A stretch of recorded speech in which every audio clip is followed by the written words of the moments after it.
الصلاة والسلام على رسول اللہ اما بعد باب خاتم النبوہ، یہ باب ہے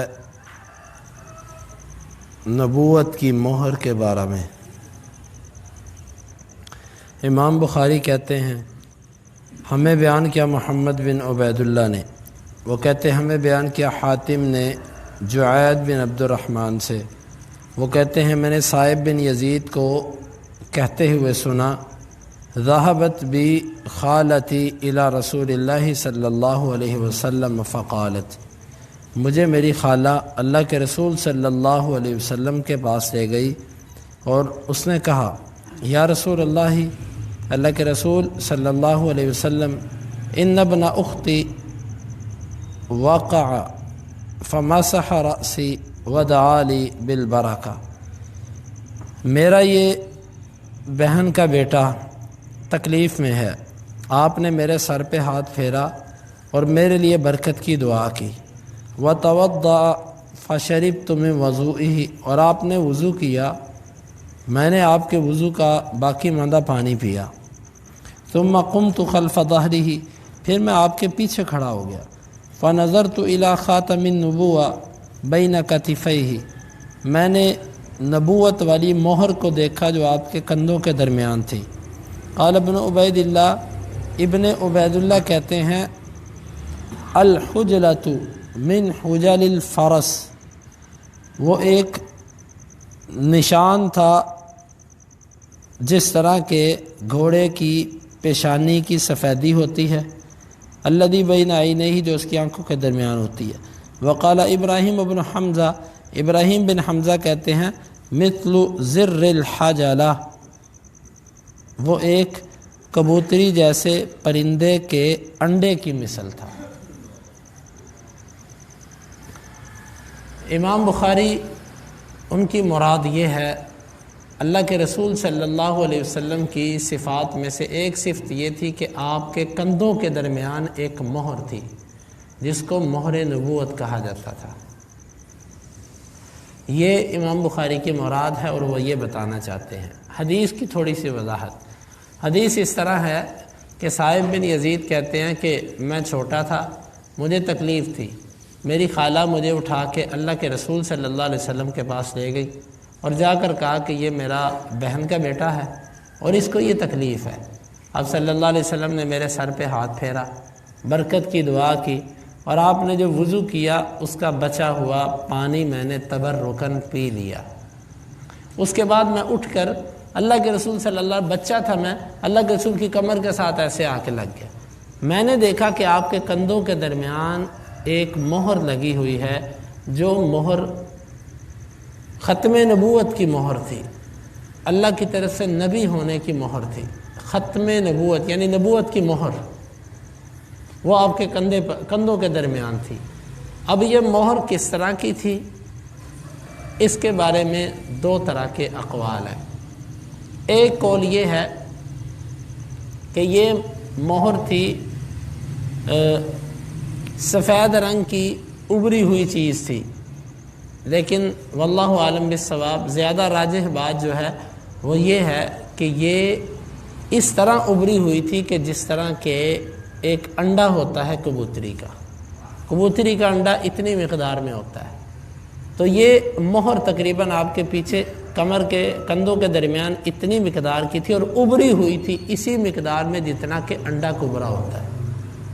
اور یہ مہر کس طرح کی تھی، اس کے بارے میں مختلف قسم کی روایات آتی ہیں۔ بعض میں آتا ہے کہ یہ مٹھی کے برابر تھی، اتنی بڑی مہر تھی کہ ایک مٹھی کے برابر وہ جگہ بنتی تھی، ایسے ابری ہوئی تھی۔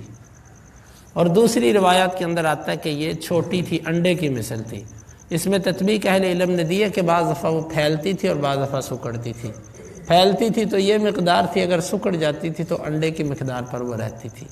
اور یہ مہر کس طرح کی تھی، اس کے اوپر چھوٹے چھوٹے نشانات تھے، جس طرح تل لگے ہوتے ہیں نا، تل ہوتے ہیں کسی جگہ پر، جسم پر اگنے والے تل کہہ لیجئے، یہ چھوٹے چھوٹے تل تھے، چھوٹے چھوٹے، اور وہ ایسے تھے جیسے کوئی کسی چیز کو ایسے چھوا جائے تو وہ سوئیوں کی طرح ہوتے ہیں، ایسی تھی وہ جگہ۔ تو اس کا رنگ جو تھا وہ اللہ کے نبی صلی اللہ علیہ وسلم کی جلد والا ہی تھا، یعنی سرخی مائل سفید ہی تھا اس کا رنگ۔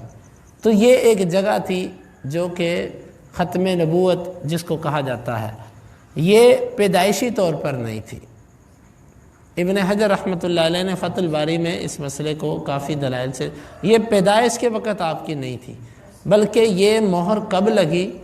قاضی ایاز رحمہ اللہ کہتے ہیں کہ یہ مہر اس کے بعد لگائی گئی جب آپ کا شق صدر کیا گیا۔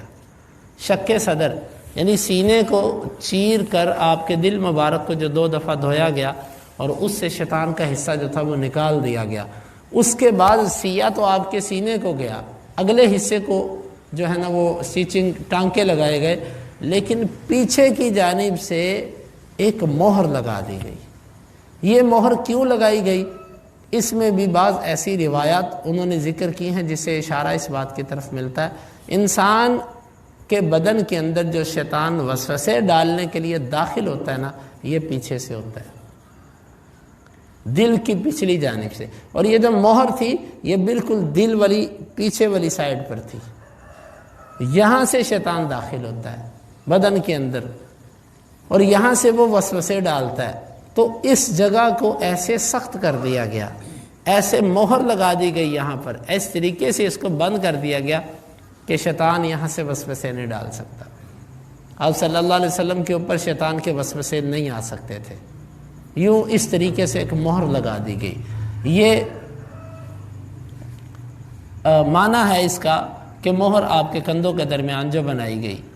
باقی اس میں حکمت کیا تھی یہ تو اللہ تعالیٰ بہتر جانتا ہے، لیکن آپ صلی اللہ علیہ وسلم کے کندھوں کے درمیان یہ ایک مہر تھی جس کو نبوت کی مہر کہا جاتا تھا، اور بعض دفعہ اہل کتاب کی کتابوں میں تو یہ بات لکھی ہوئی تھی کہ اس نبی کے کندھوں کے درمیان ایک مہر ہوگی جو نبوت کی مہر ہوگی، اور بعض تو خاص طور پر اس کو دیکھتے، اللہ کے نبی صلی اللہ علیہ وسلم بعض دفعہ کوئی دیکھنے کے لیے آتا تو آپ چادر اٹھا کر اس کو دکھا بھی دیتے کہ یہ ہے وہ مہر جس کو تم دیکھنا چاہتے ہو۔